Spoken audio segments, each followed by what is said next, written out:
안녕하세요. 성공예감 이대호입니다.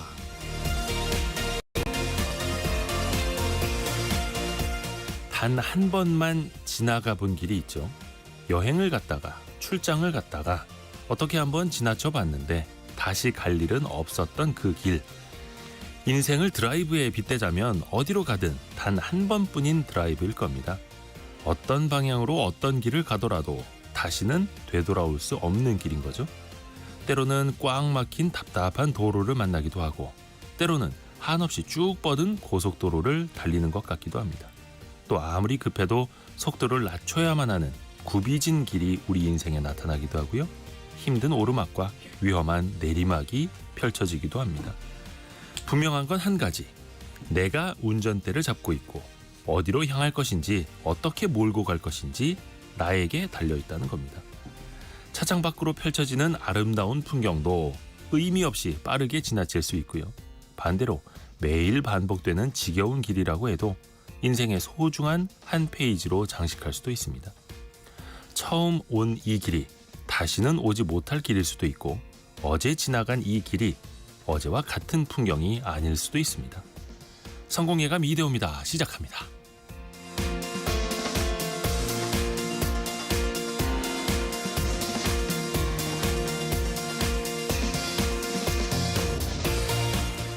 안녕하세요. 이대호입니다. 벌써 금요일이네요. 10월 11일 금요일 성공예감 이대호입니다. 함께 하겠습니다. 오늘 원탁의 기자들도 있는 날이고요. 원탁의 기자들 때 두 가지 이슈를 다루게 될 텐데 참 오늘도 삼성전자 주가가 6만 원을 밑돌고 있는데요. 실적 부진이 계속되고 있죠. 또 최근에는 이재용 회장이 파운드리 부분에 이제 분산은 없다 이렇게 이야기를 하기도 했었는데요. 이 위기의 삼성전자 솟아날 구멍이 없을지 한번 같이 짚어보시죠. 어제 저녁에 아주 반가운 소식이 들렸죠. 한강 작가가 노벨 문학상 수상자가 되었습니다. 참 반가운 소식이죠. 그런데 이번 노벨상에 참 이변이라고 할까요? 좀 새로운 면모가 많이 드러나고 있습니다. 특히 인공지능, AI 관련된 수상자들이 줄줄이 나왔죠. 또 그 가운데서 구글 같은 경우에는 미국 법무부가 잔뜩 벼르고 있습니다. 거의 기업을 강제로 분할시킬 그런 움직임까지 일고 있는데 그 자회사 사장이 노벨상을 받기도 했고요. 같이 한번 이 이야기 다뤄보시죠. 오늘의 경제상식 퀴즈도 나갑니다. 여러분이 사시는 그 식품 포장지에 이게 아마 많이 써 있을 겁니다. 이 기준을 지키지 않고 냉동 만두를 제조했던 유명 중식당 프랜차이즈가 항소심에서도 벌금형을 선고받았네요.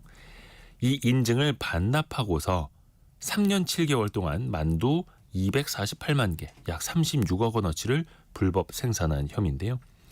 인증 기준을 지키는데도 계속 비용이 드니까 운영비를 아끼려고 범행한 것으로 조사가 됐습니다. 요게 이제 알파벳 약자입니다.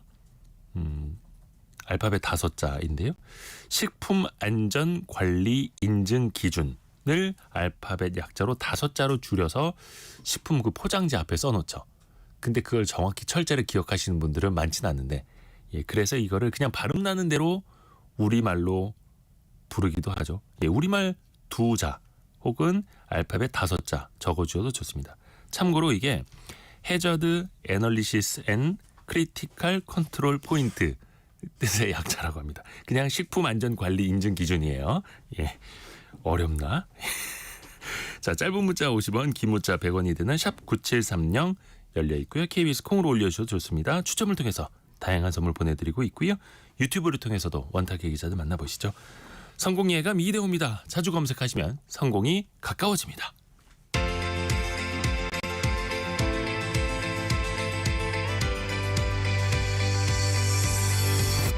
KBS 1라디오 성공예감 이대호입니다. 어려울 줄 알았는데 의외로 정답이 많이 들어오고 있네요.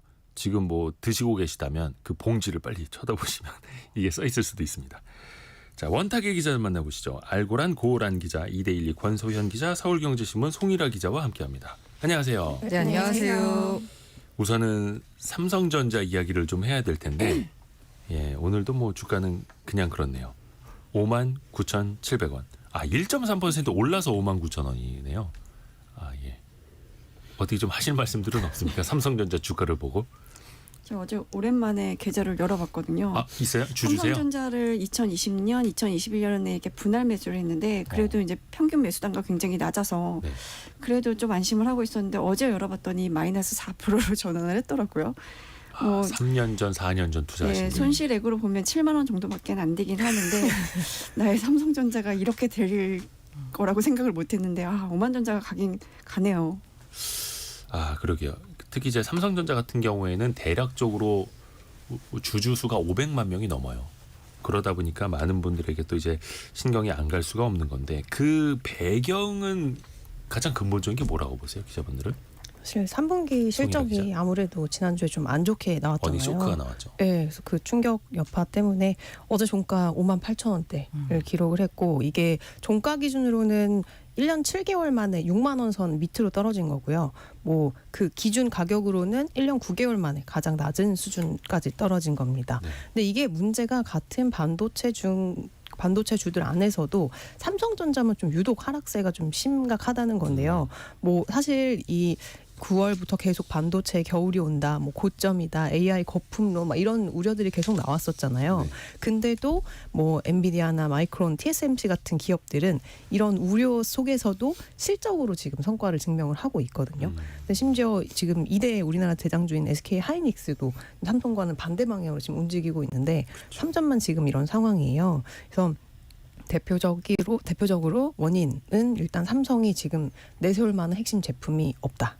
특히 AI 반도체에 반드시 필요한 이 고대역폭 메모리 HBM 부문에서 SK 하이닉스에도 밀려갖고 주도권을 내줬고 또 지금 뭐 전통적인 메모리 반도체 부문도 역시 뭐 중국에도 밀리고 또 반도체 위탁 생산은 TSMC에 밀리고 뭐 이래서 삼전이 이렇게 빠르게 시장이 변하고 있는데 좀 치고 나갈 만한 전략이 부재한 게 아니냐 뭐 이런 우려까지 나오고 있는 상황입니다.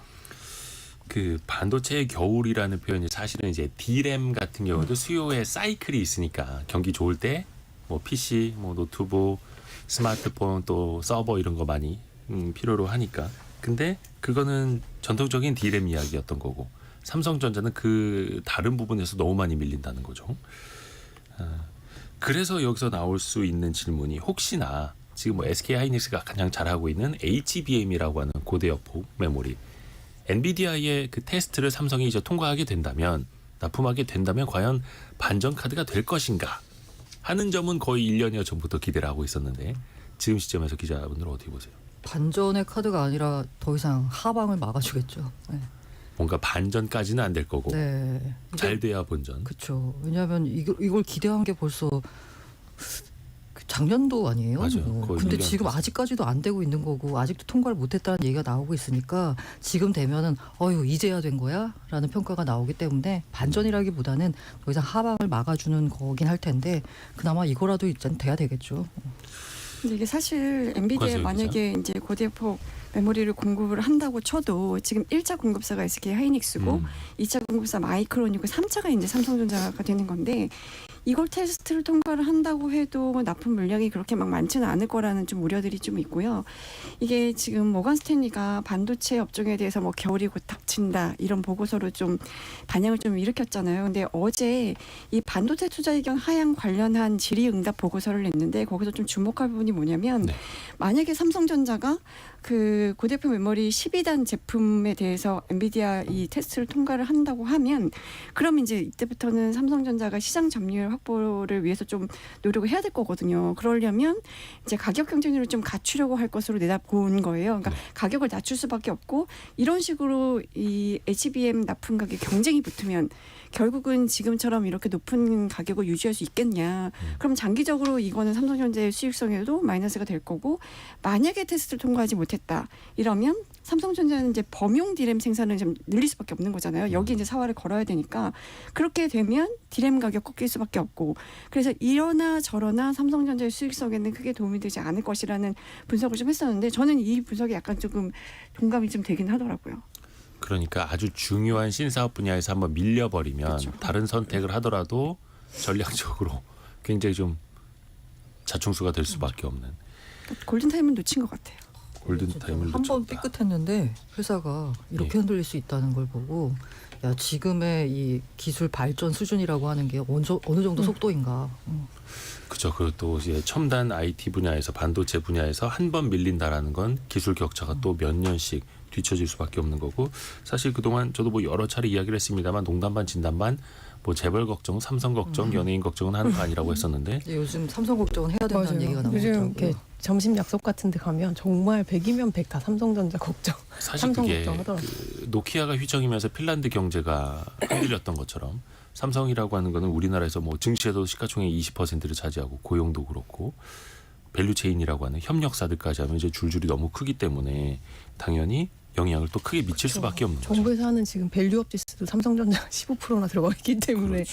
성공의 키를 쥐고 있는데 근데 제가 최근에 미국에 사는 그 투자 쪽 일하는 친구한테 물어봤더니 미국은 증권가에서도 지금 삼성 얘기는 거의 안 나온대요. 그냥 아무도 관심이 없대요. 아웃 오브 안중인. 네, 완전히. 그래서 그 리포터 그 모건 스탠리 리포트 좀 구해달라고 제가 연락을 했는데 네. 정말로 아무도 관심이 없는데? 없고 근데 근본적으로 아이고. 어쩌면 우리 국민들이 너무 지금까지 좀 삼성을 믿었던 게 아닌가 이런 뭐 얘기들도 나오더라고요. 이게 보면은 삼성전자의 지난 10년간 매출액 증가율이 달러 기준으로 연평균 1% 정도밖에 안 되거든요. 그리고 2017년 하만 인수한 거 말고는 비즈니스 자체에 큰 변화도 없었고 같은 제품을 10년째 판매하는데 뭐 물론 매출액을 이 정도로 유지하는 것도 힘들겠지만 사실 제자리 걸음하고 있는 셈이잖아요. 이런 회사에 뭐 지금 AI로 쭉쭉쭉쭉 뻗어나가는 성장주들도 많은데 굳이 삼전에 뭐 투자할 이유가 있을까? 뭐 이런 생각도 들더라고요. 그러게 일단 그 글로벌 투자자들 시각에서 보면은 필라델피아 반도체 지수라고 하는 것에도 사실은 삼성전자에 안 들어있죠. 사실 그건 뭐 이제 미국에 상장되어 있는 기업들만 중심으로 하는 거고 시스템 반도체 중심이기도 하고 삼성전자도 시스템 반도체를 한다고는 합니다만 여전히 뭐 D램 같은 메모리 반도체 중심 기업이기도 하고요. 그러면 좀 뭔가 해법을 한번 찾아볼까요? 예전부터 많이 나왔던 게 위탁 생산, 반도체 위탁 생산이죠. 파운드리 사업부. 파운드리 사업부를 분사하는 건 어떻겠느냐 이런 이야기는 계속 나왔고 최근에도 좀 다시 한번 운이 띄워지고 있더라고요.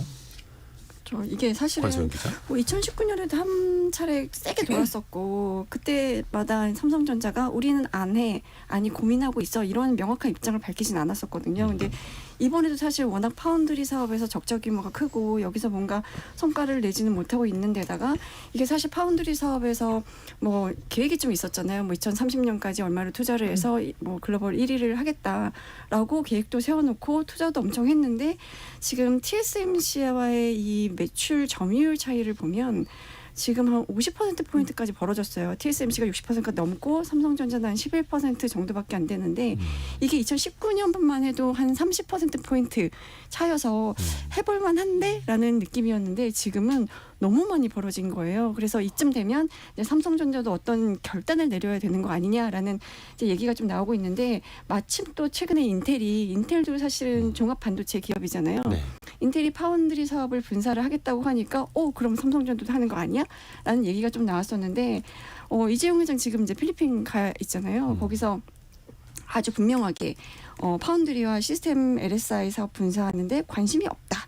우리는 사업의 성장을 갈망하고 있다라고 말을 했어요. 그러니까 명확하게 우리는 그걸 고려하고 있지 않아라고 이제 선을 그은 건데 여기서 보니까 헝그리라는 표현을 썼더라고요. 이게 사실은 우리가 뭔가를 열정적으로 갈망한다기보다 나 지금 너무 굶주려 있어. 이걸 어떻게든 키워야 될 것 같아. 약간 이런 느낌이긴 했는데 이게 사실은 뭐 만약에 이제 분사를 할 때와 안 할 때 여러 가지 이제 장단점이 있을 텐데 분사를 해야 된다는 얘기가 좀 나오는 거는 파운드리는 위탁 생산인 거잖아요. 그래서 설계를 해서 이쪽에 넘겨주면 그걸 기반으로 이제 생산을 해주는 건데 삼성은 설계도 하고 뭐 이제 뭐 파운드리도 하고 막 이러니까 삼성에 이걸 맡기기가 좀 불안한 경향이 있는 거예요. 이걸 설계를 해서 삼성전자에 주면 너네 설계도 하는데 우리 설계도 다 보면서 기술을 좀 채가는 거 아니야? 라는 이제 불안감도 있고 이러니까 아예 파운드리를 별도 법인을 설립을 해서 파운드리에 집중을 하면 이런 수주하기에도 좀 유리하지 않겠냐.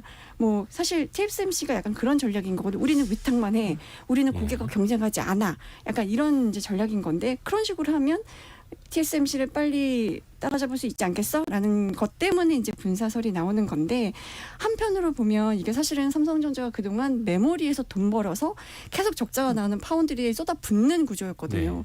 만약에 분사를 하면 파운드리 뭐 라인 하나 짓는데 20조 정도 들어가는데 이 투자 자금 어떻게 감당할 거야?라는 이제 의문이 나오는 현실적인 거죠. 문제. 그러니까 상장을 해도 이 대규모의 자금을 조달하기가 쉽지 않을 거라는 이제 우려가 좀 있고 이게 사실 파운드리하고 메모리하고 공정을 같이 쓰는 것도 있는데 분사하게 되면 이 복잡한 권리 관계를 어떻게 정리할 거야? 뭐 이런 것도 있고 사실 삼성이 어찌 보면 이제 턴키 전략을 조금 이제 강점으로 내세운 것도 있었거든요. 그러니까 고객사한테 우리 메모리도 하고요, 파운드리도 하고요, 패키징도 일괄적으로 제공할 수 있는 종합 반도체 기업입니다. 이런 게 있었는데 이걸 이제 분사해버리면 이런 강점이 이제 안 통하게 되는 거니까. 근데 또 반론을 하자면 그 강점이 통했냐는 거죠. 지금. 통하지 않았죠. 근데 그러니까 이재용 지금. 회장이 헝그리라는 표현을 썼는데 사실 우리가 지금까지 알고 있는 헝그리라는 그 배고프다라는 표현은 나태해지지 않기 위해서 쓰는 표현이었잖아요. 잘 나가고 있을 때 배부를 때 우리는 여전히 배고프다라고 하면서 더 전진하기 위한 표현이었는데 오히려 지금 삼성은 진짜 굶주려 있다라는 의미로 이재용 회장이 쓴 거 아닌가라는 좀 씁쓸한 생각도 들어요. 일단 그래서 이재용 회장은 파운드리 분사 가능성에 대해서 또 질문에 대해서 확 선을 그어버렸고 그러면 이게 지금 홍경미 님도 그렇고 우리 내 딸을 위해서 삼성전자 주식 사놓았는데 갈수록 태산이네요. 배신감이 들 정도예요. 한숨이 절로 나와요. 근데 항상 그 주총 시즌 때에도 삼성전자 주총 시즌 그 스케치 기사들이 많이 나옵니다만 500만 명 넘는 주주들이 계시고 또 국민연금이 국내 주식시장 투자하는 비중 한 14% 정도 되는데 그 중에서 비중이 제일 많은 게 또 삼성전자일 수밖에 없고 우리 국민의 또 노후하고도 이제 맥이 닿으니까 삼성전자 주가를 신경을 안 쓸 수가 없습니다. 또 하나가 이게 반도체 분야에서만 밀리는 게 아니라 스마트폰도 좀 위기설이 솔솔 나옵니다. 앞뒤로 좀 치이고 있죠, 스마트폰은. 맞아요. 지금 반도체 업황을 일단 보면은 사이클 자체가 두 개로 이제 나누어서 가고 있는데 하나가 PC랑 스마트폰 시장을 중심으로 한 이 디바이스가 중요한 이 메모리 사업 사이클이 하나가 있고 또 AI 관련 인프라 확대에 따른 AI 메모리 사이클 두 개가 있는데 삼성은 지금 이 두 사이클 모두에서 위기감을 느끼고 있거든요. 특히 이 메모리 사이클은 일단 스마트폰에 이미 정점을 치고 있잖아요. 그 수요 자체가. 그리고 수요 자체가 계속 더뎌지고 있는 데다가 중국의 이 메모리 업체들이 너무나 질 좋고 싼 이 그 제품들을 만들고 있어서 중국 스마트폰 진짜 좋더라고요. 아니 옛날에 그런 게 아니에요. 그래서 진짜 네. 예전에 썼던 표현 중에 지금은 싹 사라진 게 대륙의 실수. 대륙의 실수라는 맞아요. 게 실수가 예전에는 중국산이 괜찮네 이러면 이건 대륙이 실수한 거다라고 했는데 이제는 품질이 또 올라왔다는 거죠, 다들. 그러니까요. 시대가 많이 달라졌고 그 세 번 접는 폰 물론 이게 관점이 좀 나뉘더라고요. 중국이 지금 반도체 D램도 생산을 한다고 하고 두 번, 세 번 접는 스마트폰, 폴더블 폰까지 이제 만들어 놓고 있는데 전기차는 뭐 당연하고 어떤 사람들은 에이 그거 봐라. 중국이 만드니까 금방 고장나고 저 위험하고 저걸 누가 사서 쓰냐. 근데 또 한켠에서는 그 전기차를 개발 시작한 지 3년 만에 만들어낸 거다. 그럼요. 이제 시작 단계이기 때문에 5년 뒤, 10년 뒤에는 진짜 무서워질 거다라고 또 경계하시는 양쪽의 목소리가 좀 달라요. 어느 쪽에 좀 무게를 두고 있어야 될까요? 무섭죠. 특히 중국 같은 경우에는 그 국가 차원에서 나와서 밀어주고 있는 거잖아요. 네. 특정 그 신기술에 대해서요. 신기술의 위험이 뭐냐면 투자 자금이 많이 들어간다. 플러스 그다음에 규제 리스크가 있다라는 건데 중국 정부 자체가 나서서 정부 지원금을 쏟아붓고 규제 리스크는 알아서 풀어주고 하다 보니까 그 AI나 특히 뭔가 윤리적인 문제나 아니면 인간의 미래를 위협한다라는 이유로 인해서 미국 같은 그러니까 이른바 서방국에서는 좀 제약을 받는 여러 가지 신기술 테스트도 중국에서는 자국민을 대상으로 해서 그냥 이루어지고 있잖아요. 그러다 보니까 속도가 너무 빠르게 이루어지고 있고 또 미국이 중국을 제재한다라고 해도 중국 자체적으로 그냥 소화를 하면서 기술을 발전시키니까 무섭다라고 할 수밖에 거기가 없죠. 글로벌 시장이니까 14억 인구를 바탕으로 그 만만디라는 표현 아시죠? 약간 좀 중국 사람들이 좀 느릿느릿하다. 아 요새는 저 어릴 적만 하더라도 뭐 삼촌들이나 이렇게 뭐 중국 다녀오신 분들은 중국 사람들 말이야 만만디야 답답해 죽겠어 빨리빨리 해야지 했는데 이제는 빨리빨리 문화가 대한민국에 거의 사라지고 있고 중국에서 또 그렇게 빨리빨리 한다 하더라고요. 특히 IT 산업에서. 송일아 기자. 예. 특히 중국 사람들은 특히 학생들 있잖아요. 저 미국에서 생활할 때 느꼈는데 이 나라에 대한 그 충성심, 애국심 이런 게 정말 엄청나더라고요. 그래서 내가 여기서 배워서 어떻게든 우리 국가를 위해서 이 한 몸 희생하겠다라는 그 마인드셋이 한국의 20대들이랑 되게 다르다는 느낌을 받았거든요. 저도 그 중국에서 교류하시는 분한테 들었는데 네. 미국의 제재와 압박이 강해질수록 더. 중국 내에서 긴장감이 올라가고 애국심이 더 고취되고 그래서 맞아요. 우리가 이걸 이겨내자, 한번 해보자라는 게 엄청 이제 기세가 올라오고 있다. 그게 이제 옳다 그르다 이런 가치 판단을 떠나서 그렇죠. 뭐 조건하고는 엄청난 떠나서. 동력이 되는 거는 사실인 것 같아요. 그런데 우리가 삼성전자, 삼성그룹 이야기를 하고 있으니까 이거 조금 이제 안 좋은 표현인데 요즘에 삼무원이라는 표현이 좀 나오기 시작했습니다. 일부 온라인 커뮤니티에서 삼성전자 다니는 공무원, 그냥 공무원처럼 다녀도 된다. 이 조직 문화가 그렇게 변하고 있다라는 건데 이것도 좀 씁쓸한 면이죠. 그래서 전영현 부회장이 이제 저는 이 부분도 참 재밌어요. 사과문을 발표를 했는데 기업이 무슨 대국민 사과문을 발표할 일인가 싶은 생각이 좀 삼성전자랑 그럴 만하죠. 주주나 싶은 생각이 드는데 아무튼 거기 가운데 이제 세 가지 근원적인 경쟁력 회복을 위해 철저히 준비하겠다라고 하면서 이제 기술적 근원적 경쟁력 회복 기술에 두 번째 미래 철저히 준비 세 번째가 조직 문화와 일하는 방법을 다시 들여다보겠다라는 거였거든요. 네. 이 부분이 아마 그 앵커가 말씀하신 그 삼무원 관련된 부분인 것 같은데 전통의 신뢰와 소통의 조직 문화를 재건하고 치열하게 토론하여 개선하겠다라고 했는데 제가 또 오늘 마침 그 블라인드에서요. 그 삼성 관련된 이제 직원들이 블라인드에서 그 그러니까 오가고 있는, 네. 직장인들이 같이 이제 쓰는 커뮤니티 같은 거. 거기서 예. 오가는 걸 봤는데 조금 약간 놀라웠습니다. 왜요? 무슨 글을 아니, 보셨길래? 도대체 그 약간 조직 문화가 일하는 방법을 다시 들여다보겠다라고 했을 때 삼성이 과연 그러면 어떻게 조직 문화를 개선을 하고 어떻게 조직 문화를 강화할까에 대해서 그 이 와중에 삼성전자 직원이 올린 것 같아요. 조강으로 등산이라니요라고 올렸어요. 이 무슨 소리지? 그러니까 조강이 조직력 강화 활동이라고 하는데 등산을 한대요. 그러면서 직원들 사기 진작으로 산 타는 게 맞는 건가요?라고 올리면서 오후 2시 반에 출발해서 저녁 7시 20분에 사업장 복귀한다라고 하는데 과연 세 번째로 내던 조직 문화를 개선하겠다라는 부분이 그야말로 등산으로 해결이 가능한 건지 의심스러울 조금 더 정도. 이건 또 확인을 해봐야 됩니다. 왜냐하면 그 커뮤니티에 불확실한 내용, 부정확한 내용도 많이 올라오더라고요. 그래서 요거는 조금 더 확인을 해보고 확인해봐야 되는데 어쨌든 간에 만약에 진짜 이런 뭐 이른바 소위 말하는 쌍팔년도 방법으로 조직 문화를 개선하겠다라고 하는 거면 와 이거 삼성의 미래가 있나? 다시 한번 고개를 갸웃하게 되는 부분이죠. 근데 그게 옛날엔 통했어요. 지금은 아니에요. 그러니까 옛날에 좀 했던 2000년대 거죠. 초반까지 2010년 전후까지는 그게 됐고 주말에도 출근합시다. 뭐 아침 일찍 출근합시다. 7시 출근합시다. 이게 통했는데 그러면 또 고민이 그거예요. 이제 Z세대들하고도 일을 해야 하고 시대도 변해가고 있는데 과거 우리가 개발도상국 시대나 아니면 한 10여 년 전에 했던 그런 리더십 그 방식으로 맞아요. 삼성전자라는 거대 공룡기업 항공모함의 방향을 틀 수 있을 것인가? 지금 시대 이게 또 고민인 거죠. 저는 삼성 경영진이 가장 큰 실기를 하고 있다는 게 그 부분인 것 같아요. 그러니까 조직 문화를 쇄신하겠다 하면서 뭐 올해 상반기부터는 임원들한테 주 6일 출근을 하라고 했단 말이죠. 그걸 가지고도 엄청난 논란이 있었어요. 이거를 보고 과연 이 젠지 Z세대들이 와, 우린 정말 조직 문화가 쇄신될 거야 이렇게 생각할까? 그러니까 그리고 도제식 과거 그런 도제식의 문화가 예전에 개발도상국 시대는 통했죠. 근데 지금은 이 정말 크리에이티브하고 자유를 갈망하는 이 Z세대들에게 통하는 방식으로 적당하게 바꿔서 이거를 조직 문화를 만들어야 되는데 오히려 이걸 역행하고 있다는 비판이 저는 확실하다고 생각하거든요. 고작 팀원이 몇 명 되지도 않는데 저도 Z세대들이랑 일하는 게 힘들단 말이죠. 네, 근데 삼성 같은 경우 이 대기업 집단이 등산하고 주 6일 출근하고 이러면은 다 빠져나갈 수밖에 없어요. 라고 근데 생각해요. 송일학 기자는 이제 그 해외 특히 빅테크 기업들 실리콘밸리 막 그런 스타트업들도 많이 취재를 했잖아요. 근데 그러면 선진국인 미국 더 잘 살고 1인당 GDP 더 높은 나라일 경우에는 더 심할 수 있잖아요.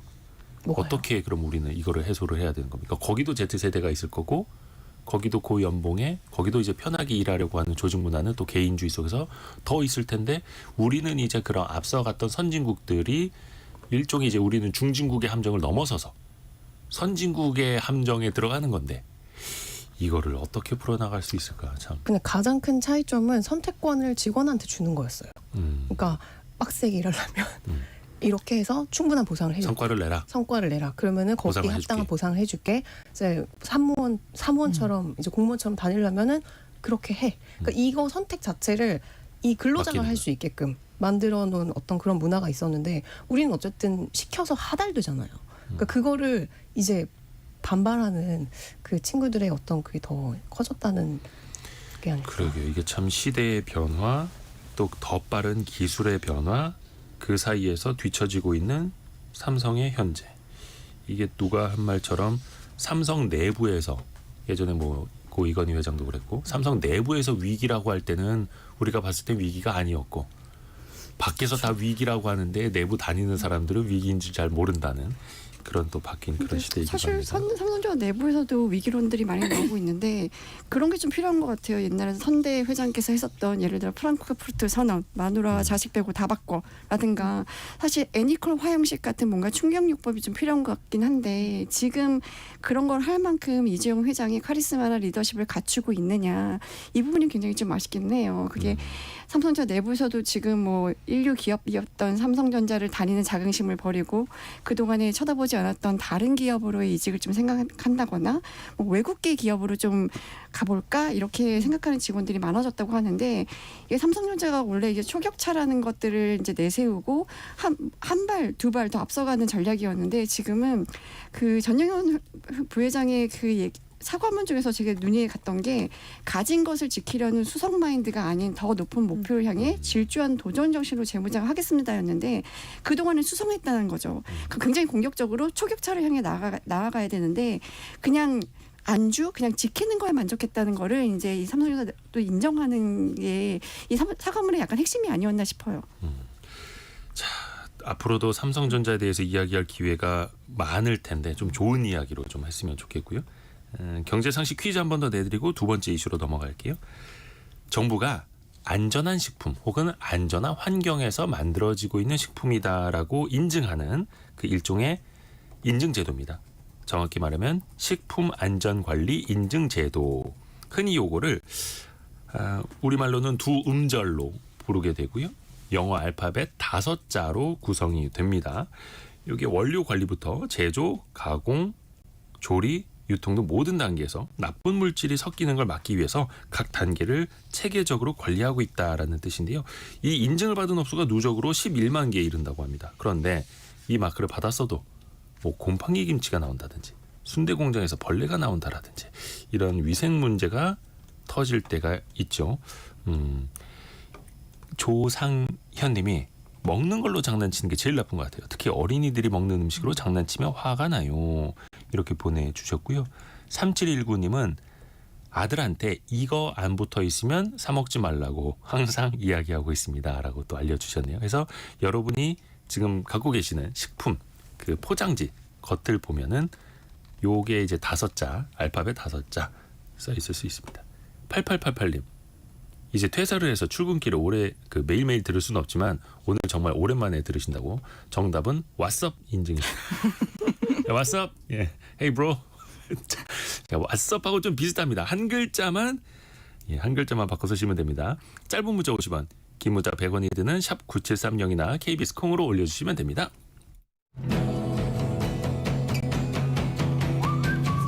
오늘의 움직임에 주목하고 세상의 흐름을 놓치지 않습니다. 여러분의 내일을 응원하며 성공의 열쇠를 함께 찾아갑니다. 성공예감 이대호입니다. 저희가 오늘 특히 이제 AI, IT 분야의 그 혁신 그리고 또 노벨상 이야기를 할 텐데 노벨상 이야기 어제 깜짝 놀랐습니다. 감동입니다. 눈물 날 뻔했어요. 드디어 우리나라에서 노벨 평화상 이후에 두 번째 노벨상 수상자 한강 작가. 이거를 예상한 사람이 거의 없었다고 하죠. 네, 뭐 베팅 사이트에도 한강 작가는 아예 후보에도 없었다라고 해요. 그만큼 아무도 예상을 못했다라는 거죠. 그리고 또 하나가 난리가 났더라고요. 이미 책이 다 완판이 되고 저도 그 예약 중 오늘 아침에 했는데 한 일주일 기다려야 되고 보통 책이 빠르면 당일에도 오고 다음날 그쵸. 배송이 오는데 지금은 이제 거의 물량이 없어서 인쇄소가 엄청 바빠질 것 같습니다. 아, 지금 주가 상승률 보니까 예. 출판업이 오늘 업종 상승 1위인가요? 한강 작가 관련주, 테마주. 네, 삼성출판사 18%, 밀리에서제 16%, 예스24 상한가 간 종목도 있어요. 네, 막 난리가 났네요. 물론 지금은 이건 좀 이제 네, 다 밀리긴 했지만 테마주 성격으로 맞습니다. 이제 단기 급등락을 하는 거기는 합니다만 일단 본질은 우리나라에서 드디어 노벨 문학상 수상자가 나왔다라는 거고. 전 사실 문과 출신인데 아마 문과 출신이 많을 거예요. 문송합니다 이제 금지 이런 말도 하더라고요. 맞아요. 그 아니, 저는- 홍명숙님도 드디어 노벨 문학상 수상자 보유국이 되었네요. 이 땅의 문송들 그대들이 승리다. 그러니까 이과보다 먼저 문과가 받았다. 맞아요. 문과 화이팅입니다. 그리고 지금 주가 상승률 보면은 출판사나 출판업 관련 주식들이 다 오르고 있는데 이게 아마 이를 통해서 우리나라에 조금 약간 책 읽는 문화가 다시 한번 부흥을 이뤘으면 좋겠다라는 그쵸, 바램 그쵸. 염원이 들어간 것 같은데 이 단기 테마로 그치지 말고요. 정말로 책 읽는 문화가 좀 책 부흥했으면 읽기 하는. 좋은 가을 아닙니까? 천고마비의 계절. 사실 가을에는 책 읽기보다는 밖으로 나가는 게 더 좋긴 한데. 책을 읽어야죠. 책을 읽어야죠. 그리고 우리나라가 그 아카데미상도 받고 빌보드 1위도 하고 뭐 넷플릭스 1위도 다 하고 이제 노벨 문학상까지 받은 아, 그러니까 김구 선생님이 선생님의 말씀하신 꿈이 이루어지는. 예, 문화가 강한 나라는 이제 전 세계에서 다 인정할 수밖에 없고 해서 이번 상을 계기로 전 세계에서 한글 문학에 대해서 조금 더 관심을 갖지 않을까 이런 기대도 해봅니다. 자, 1300님이 노벨 문학상을 경제적 가치로 환산해 보면 너무 속물적인 걸까요? 라고 글을 올려주셨는데 경제적 가치 당연히 높죠.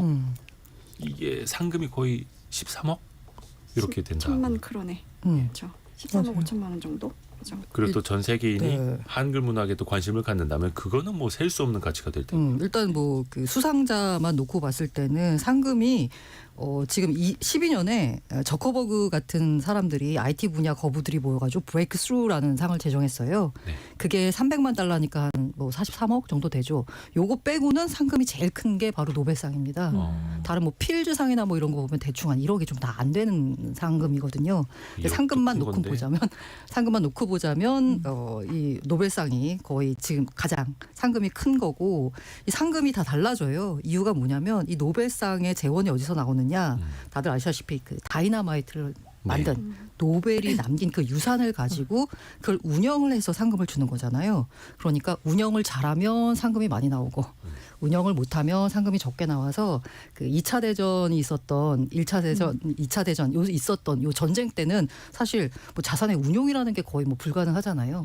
그때는 상금이 제일 적었다라고 합니다. 근데 이제 최근 들어서는 2000년대 들어서는 이제 상금이 금융위기 때 좀 떨어진 경향이 있고 그 이후부터는 대충 한 우리나라 돈으로 13억, 14억 정도를 계속 지급하고 있다라고 합니다. 특히 이제 그 노벨상 재원을 관리할 때 주식 투자를 많이 합니다. 근데 그것도 많이 예전에 포트폴리오 다변화를 했대요. 예. 네. 포트폴리오 다변화돼 있고 이제 대체 투자도 많이 하고 해서 그게 그 100년이 넘었죠. 그 네. 재원이 마르지 않고 있는 신기함. 그것도 그래서 이제 투자를 잘해서다. 지금은 노벨이 남긴 유산보다 거의 3.3배 불어서 우리나라 돈으로 한 1조 원 가까이가 재단 기금으로 지금 활용되고 있습니다. 그리고 김나경님도 상금이 13억 정도 된다고 하더라고요. 보내주셨는데 중요한 거는 비과세입니다.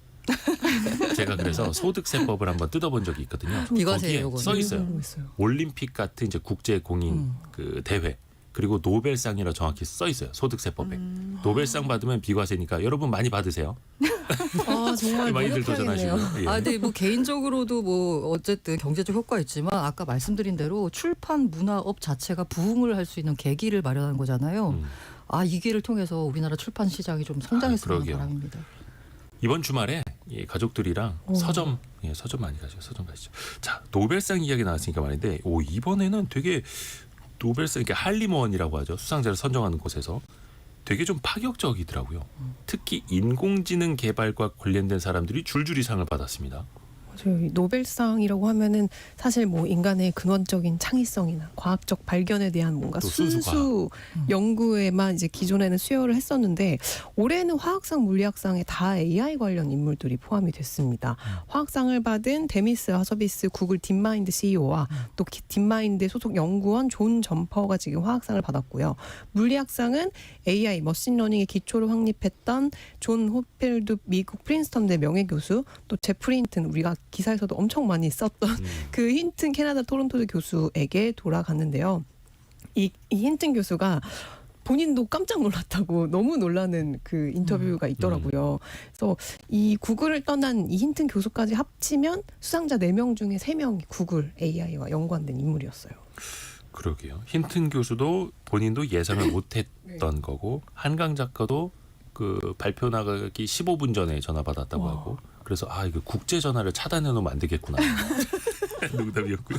그렇겠다. 근데 우리나라 입장에서 보면 인공지능 개발 속도는 좀 어떨까요? 해외랑 비교해 보면 물론 이제 미국이 압도적으로 빠르기는 합니다만.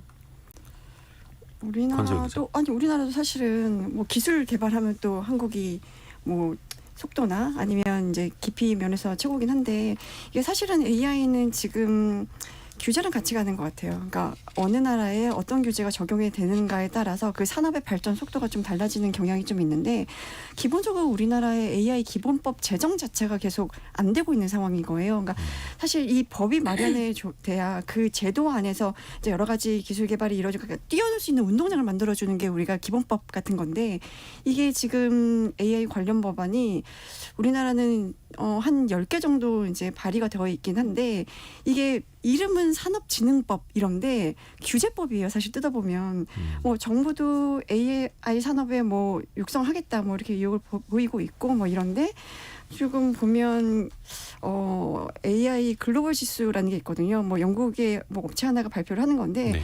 한국이 지금 AI 모델 개발 분야 3위예요. 그럼 굉장히 높은 거거든요. 오. 근데 이걸 뒷받침할 기초연구 분야는 13위. 그리고 이제 AI 산업에 대한 법제도 뭐 이런 규제를 평가한 운영 환경 분야는 35위이거든요. 그러니까 이 말은 뭐냐면 기술 개발 자체는 되게 수준이 높은데 이걸 뒷받침이 안 되는 상황인 거죠. 그러니까 제도적으로는 특히 그렇고 뭐 민간 투자액도 보면 한국 같은 경우가 지난해 한 13억 9천만 달러 정도였는데 미국이 672억 달러가 넘었었어요. 그러니까 미국의 50분의 1도 못 미치는 상황인 거거든요. 그러니까 투자도 안 돼, 뭐 지원도 뒷받침이 안 돼, 뭐 이러니까 지금 뭐 글로벌 스탠다드들은 거의 이제 빅테크들이 좀 만들어가고 있는 상황인데 여기에 따라가는 것도 벅차고 그리고 이제 선진국에도 이 산업을 키우기 위한 규제들이 만들어지고 있잖아요. 근데 그것까지도 우리가 좀 생각을 해서 해야 되는 상황이라서 굉장히 힘든 상황인 것 같습니다. 특히 이제 인공지능 기술은 지금 이제 글로벌 빅테크들의 투자 경쟁이 그러하듯이 1등과 2등 사이가 엄청나게 벌어지는 거고요. 2등이 또 없죠. 2등과 3등 차이도 엄청나게 벌어지는 거고 거의 나중에 독점하는 사람이 다 가져갈 수 있는 그런 시장이다 보니까 뭐 미국하고 중국이 또 엄청나게 빠르게 성장해 나가고 있고 거기에서 우리가 그 틈바구니에서 어떻게 살아남아야 할까 또 고민이 되는 지점이기도 합니다. 그래서 기초 연구도 또 꾸준히 해야 하는 거고요. 심지어 구글마저도 밀리고 있는 거잖아요. 현실적으로. 구글은 근데 안팎에서 조금 많이 공격을 받고 비난도 많이 받는 지점이 있어요. 미국에서는 이제 구글이 강제적으로 분사될 수도 있다는 이야기가 나옵니다. 또 재밌는 게 구글 출신들이 잇따라 노벨상을 받은 승리의 순간 그 몇 시간 전에 미국 법무부가 구글 해체 검토 입장을 발표했다는 게 참 구글로서는 아이러니한 부분인 거죠. 뭐 실제로 노벨상 받은 그 분 자체도 힌튼 교수님인가요? 구글 나오면서 나 너무 AI 위험한 것 같아. 그러면서 구글을 나오신 거잖아요. 그리고 반면에 허사비스 같은 분은 내가 그래도 구글 안에 있으면서 AI를 연구하는 게 그나마 AI 위험성을 줄이는 길인 것 같아. 라고 해서 또 남으신 분도 있고요. 구글이 어쨌든 간에 뭐 AI 기술에서는 지금 오픈 AI 같은 곳에 밀린다라고 하지만 AI 기술의 일단 원천이라고 해야 될까요? 원조는 어쨌든 구글한테 있는 거고요. 일단 미국 법무부가 말한 구글 해체 입장은 왜냐하면 반독점인데 미국 같은 경우에는 독점에 대한 상당한 우려가 있는 과거부터 그런 전통을 갖고 있잖아요. 검색 독점을 하고 있다는 거예요. 그러니까 그 구글이 검색을 독점하고 있으니 이제 지난 8월에 이제 반독점 소송에서 구글이 패소를 했고 그에 따라서 회사 분할까지도 얘기가 나오고 있는데 솔직히 말씀드리면 실제로 그러면 해체가 될까 부분에서 보면은 쉽지 않다라고 봅니다. 왜냐하면 소송이 길어질 것 같은데 지금 법무부가 우려하고 있는 구글의 검색 독점이요. 과연 앞으로 얼마나 더 유지가 될까? 오히려 이게 독점이 문제가 아니라 앞으로는 구글이 검색 시장에서 점점 점유율이 밀리고 있다는 게 더 문제가 될 것 같아요. 이대로 가면은 그 독점이 아니라 더 밀리게 된다. 밀리게 된다. 최근에는 이제 AI 검색이 나오고 있는 거잖아요. 네. 이 부분에 있어서 지금 구글이 시장 지배적 지위를 차지하지 못하고 있는 상황이라서 어쨌든 지금 현재 법무부가 현재 상황을 놓고 봤을 때는 구글의 회사 분할을 해야 될 정도로 검색 독점이 심하다라고 하지만 과연 뭐 3년, 5년 내에 검색 독점이 계속 유지될 수 있을지 자연적으로 유기적으로 부분에 있어서 보면 고개를 갸웃하게 돼서 결과적으로 이 소송이 길어지게 돼서 나중에는 흐지부지 마이크로소프트 경우처럼 되지 않을까라는 생각이 듭니다. 앞에서도 우리가 삼성의 위기를 이야기했습니다만 또 구글 내에서는 그 1년 반 전이었나요? 그 코드 레드 발동을 했었잖아요. 자체적으로 이제 위기다. 이러다가 오픈 AI한테 다 뺏긴다. 그게 또 구글의 또 현실이기도 하고. 근데 이제 구글 이야기가 나왔으니까 말인데 구글 코리아 사장이 이번에 국정감사장에 섰어요. 조금 화가 나더라고요. 저는 이게 어쨌든 구글 코리아가 국내에서 거둔 매출 뭐 추정치긴 한데 한 12조 원이 넘는 걸로 추정이 되고 있거든요. 네. 그러면 이 매출 기준으로 만약에 국내에서 법인세를 내야 된다고 하면 한 5천억, 6천억 정도 내야 돼요. 그러니까 네이버가 사실은 한 5천억 원 정도 법인세를 내고 있는데 네. 지난해 구글 코리아가 신고한 매출이 3,653억 원. 거기에 따른 납부 법인세가 155억 원 정도밖에 안 돼요.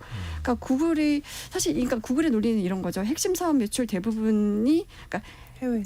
데이터 센터가 싱가포르에 있으니 싱가포르 세금 낸다. 그러니까 국내에서 벌어들인 돈을 다 싱가포르에 이전해서 거기서 세금을 내고 한국에서는 그냥 광고 판매업 정도만 하는 거다라는 논리인 건데 뭐 이것뿐만 아니라 뭐 국정감사에 나와서 이제 의원들이 하는 질문에 모른다는 그러니까 모르쇠로 일관하는 태도가 참 어찌 보면 한국 국민으로서 조금 얄밉기도 하고 뭐 이러긴 했거든요. 근데 사실 소득이 있는 곳에 세금이 있다라는 조세 원칙을 지켜야 되는 게 맞는데 뭐 여러 가지 방법으로 지금 구글뿐만 아니라 여러 다국적 기업들이 여러 가지 방법으로 피해가고 있잖아요. 근데 이걸 좀 해결하려면 이게 고정사업장을 한국에 두도록 강제를 하거나 그러니까 지금 고정사업장이라고 하면 뭐 데이터 센터 같은 걸 이제 의미할 텐데 이거를 한국에서 너희들 이렇게 돈 벌고 영업하려면 한국에 고정사업장을 둬야 돼라고 이제 강제를 하거나 아니면 이제 해외 서비스를 우리가 수입해서 이제 활용을 한다라고 생각하고 관세를 매기거나 이런 방법들을 좀 고민을 해야 될 것 같기는 해요. 근데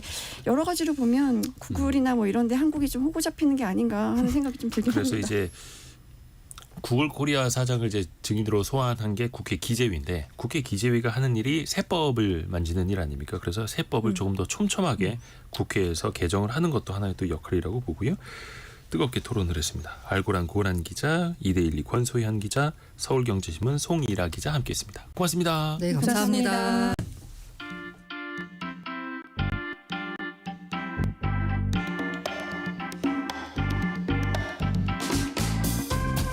지금 여러분께서는 KBS 1라디오 성공예감 이대호입니다를 듣고 계십니다. 프로그램에 참여하신 청취자 여러분께는 추첨을 통해 아름다운 식탁 창조 주비푸드에서 뿌리 담은 리얼 생 와사비를, 쉽고 빠른 판촉물 제작 시너지 기프트에서 무드 등 미니 가습기를, 그리고 성공예감에서 준비한 커피 쿠폰을 보내드립니다. 당첨자는 성공예감 이대호입니다 홈페이지에서 확인하세요. 일하다가 다치면 당연히 쉬어야 하고 치료받아야 하고 보험 혜택을 받아야 하는데요. 그 산재 보험이 도입된 지 60년이 되었는데 여전히 사각지대에서 제대로 이런 보장을 받지 못하는 사람들이 늘고 있습니다. 우리 사회의 노동 환경 같이 한번 고민해 보실까요? 체헐리즘 시간. 머니투데이 남형도 기자와 함께합니다. 안녕하세요. 안녕하세요. 우리 사회에서 일하다가 다치거나 돌아가시는 분들 얼마나 될까요? 고용노동부의 지난해 산업재해 현황을 보면 총 2016명이 사망하고 2만 3천여 명이 업무를 하다가 병을 얻었습니다. 산업재해율은 2021년부터는 증가 추세고요. 고용노동부도 산업구조나 이제 고용환경 변화 등으로 비정규직, 외국인, 고령 등 산재 취약계층 근로자가 늘어나잖아요. 네. 또 소규모 사업장에 대한 대기업의 하도급이 늘고 이런 재해 유발 요인이 늘어날 거라고 보고 있습니다. 2016명이 사망했다. 이게 누적이 아니라 한 해. 네, 지난해 기준입니다. 1년에 2,000명 이상이 산업재해로 돌아가셨다. 물론 여기에 또 포함이 안 돼 있는 분들도 분명 많이 계시고. 네, 맞습니다. 그래서 이런 산재 혜택 보험을 못 받는 그 사각지대 거기를 도와주는 곳을 다녀왔다는 거죠. 네, 녹색병원 노동환경 건강연구소란 곳인데요. 가장자리에 놓인 노동자들이 아파서 일터를 떠나지 않도록 의료비를 지원하거나 노동 실태를 또 조사하고 밝히고, 그러니까 좀 이런 익명으로 되어 있던 고통에 이름을 붙여서 세상에 알리는 역할을 하고 있습니다. 이 병원장님을 만나러 가는데 좀 인상적이었던 게 네. 원장실에 가는데 이게 위쪽이 아니라 지하 2층에 있더라고요. 오, 네. 더 낮은 곳에. 반대로 노동자들이 재활하는 곳은 가장 전망이 좋은 7층에 오. 두었습니다. 이게 통상적으로 좀 다르고 이런 것들이 쌓여서 좀 이 병원을 좀 지탱하고 있다, 이런 생각이 들었습니다. 녹색병원 원장님의 어떤 철학부터 좀 남다르겠다는 네, 생각이 맞습니다. 드는데요. 그러면 어떻게 하다가 이 노동자들의 근무 환경에 더 관심을 갖게 되셨을까요? 그러니까 의대생 때 섬유 공장에서 일하다가 그 숨지거나 장애를 갖게 된 피해자들을 만나셨대요. 이 당시 노동자들이 옷을 만드는 섬유인 레이온실을 만들었는데 이황화탄소라는 위험한 액체를 녹여야 만들 수 있는 실이었던 거죠. 네. 이 공장 공기에 이게 섞이고 일하는 동안에 이제 노동자들의 폐와 혈관을 타고 온몸으로 퍼지니까 뇌와 신경 세포가 녹으면서 이제 말이 어눌해지고 손발이 멎은 노동자들이 나왔습니다. 한 지금까지 300여 명의 사망자가 나온 사건인데요. 네. 이후에 이제 또 좀 노동자들을 치료하고 조사하고 어떻게 하면은 좀 노동 환경을 낫게 만들 수 있을까, 이걸 고민한 게 지금까지 이어오신 겁니다. 그리고 맞다. 지난번에 생각해 보니까 그 폐지 줍는 네. 어르신분들 같이 이제 체험했을 때 그분들이 좀 다쳤을 때 녹색병원에서 도와주신다, 그 얘기했었잖아요. 네, 맞습니다. 거기가 맞는 거죠. 그 고령인 폐지 수집 노동자들이 근골격계 질환에 좀 고통을 많이 받는데 이걸 어떻게 하면 줄일까 하다가 이제 운반도구를 개발하고 계신데요. 이것도 계기가 있었는데 원장님께서 이게 걸어가시다가 네. 한 할머니가 폐지 수집하시다가 턱에 걸려서 쓰러진 걸 보셨대요. 네. 그래서 뒤에서는 이제 차가 비키라고 좀 빵빵거리는데 아이고. 저분들을 위해서 좀 뭘 할까, 이런 생각을 했고, 그러면서 이제 직접 폐지 노동자 여러분들을 따라다니면서 상세하게 취재를 하고 치료도 해드리고 이제 검사도 한 거죠. 네. 잠깐 속보 하나 전해드리고 이야기 이어갈게요. 한국은행 금통이 오늘 열리는 날인데 기준금리가 25bp, 그러니까 0.25%포인트 인하됐습니다. 기존의 연 3.5%에서 3.25%로 0.25%포인트 정도 인하가 됐고요. 최근에 물가 상승률도 한 1.6%까지 많이 안정이 됐었고, 또 내수 소비, 민간 소비가 너무 부진하지 않습니까? 그래서 내수 살리기에 좀 초점을 둔 것으로 이해가 되고요. 38개월 만에 이뤄진 통화 완화 정책이 나온 겁니다. 한 10시 한 20분쯤 그때부터는 또 이제 이창용 총재의 기자회견 있을 테니까 그 이후에 또 이야기가 또 전달이 되는 것도 몇 가지 또 추려서 알려드리도록 하겠습니다. 자, 녹색병원 이야기하고 있었는데 또 어떤 노동자들 사례가 있을까요? 학교 급식실 노동자의 그 분들인데요. 국속 규모나 뭐 이제 볶음 전용 소 크기가 거의 욕조 크기에 가깝다. 그래서 대량으로 이제 만들어야 되니까. 좁은 공간에서 이제 뛰듯이 움직이다 보면 부딪히고 데이고 베이고, 그래도 이제 아이들에게 좋은 밥 만들어주는 게 기쁘다고 하시고요. 콜센터 노동자분들도 하루에 자리를 비우는 시간이 거의 5분에서 10분 정도밖에 안 된다고 합니다. 화장실만 잠깐 갔다 오고 하루 종일 물도 안 먹고 그렇게 일하는 경우도 있다고 합니다. 그렇죠. 콜센터 일하시는 분들 진짜 힘들죠. 그래서 네. 우리가 전화 받아주시는 분들한테 좀 친절하게 이야기해야 됩니다. 맞습니다. 우리도. 또 이게 정작 아파도 일자리 잃을까봐 억지로 몸을 끌고 나갈 수밖에 없는 거고, 네. 또 내가 오늘 하루 일을 안 하면 수입이 사라지니까 어쩔 수 없이 일터에 나가시는 분들이 많을 수밖에 없잖아요. 그러니까 치료받고 일터에 다시 돌아가 일하는 비율이 45%밖에 안 되고요. 대부분 먹고 사는 문제 생계 때문에 무료로 치료를 해준다고 해도 못 오는 분들이 많다고 합니다. 나 치료 받으러 갔다가는 네. 일자리 잃어요. 맞아요. 이렇게. 네. 그래서 숨기고 병이 커지고 그래서 결국 더 아파서 일하지 못하는 사람들이 많은 거죠. 아이고 참 이게 악순환입니다. 그 상병수당 제도라는 게 있거든요. 네. 다쳤을 때 수당을 받을 수 있는 제도인데 이거는 어떻게 좀 제대로 도움이 안 되나? 21년에 OECD 38개 국가 중에 한국과 미국 제외하고 모두 도입이 됐고요. 우리나라는 이제 코로나 확산을 계기로 좀 근로자의 아프면 쉴 권리 보장, 감염병 확산 방지 차원에서 22년부터 상병수당 제도를 시범 시행했는데 지금은 총 14개 지역에서 시행하고 있습니다. 이 녹색병원에서도 노동자에게 상병수당을 줬던 사례가 있었어요. 네. 적으면 이제 50만 원, 많으면 한 100만 원 정도를 시범적으로 지급을 해봤더니 한두 달 안에 신청이 엄청 몰리고 다친 사람들이 와서 이제 치료를 받게 됐다. 그래서 이 효용성을 얘기를 하셨고요. 박희승 의원이 이제 보건복지부에서 제출받은 자료에 따르면 내년도 상병수당 예산은 한 36억 정도로 책정됐고 올해보다는 75% 정도 줄어든 금액입니다. 아, 오히려 예산이 네. 줄었어요. 복지부가 기재부에 요구한 금액보다도 한 60% 수준에 불과해서 조금 본사업에 잘 돌입할 수 있을까 지켜봐야 할 부분입니다. 3년째 시범 사업인 거고요. 상병수당 제도. 일단은 상병수당이라는 게 있다는 것도 좀 알아두시면 좋을 것 같습니다. 네.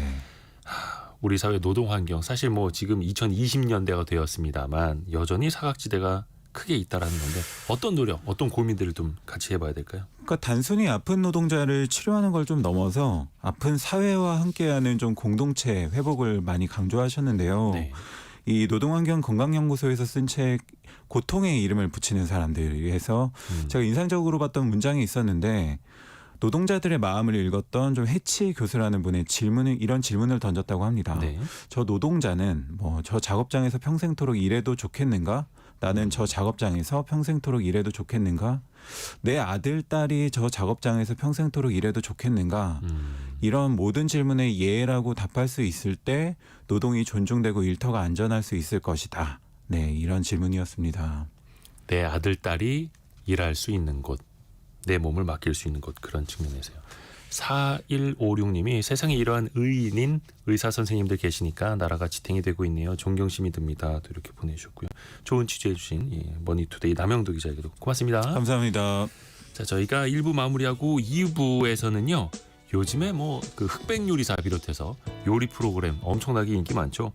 그 블루 리본 서베이 편집장과 함께 파인다이닝을 비롯해서 도대체 그 맛집들은 어떻게 선정이 되는 건지 기준이 뭔지 같이 한번 이야기 들어보겠습니다. 잠시 뉴스 들으시고요. 10시 5분에 금방 다시 뵙겠습니다.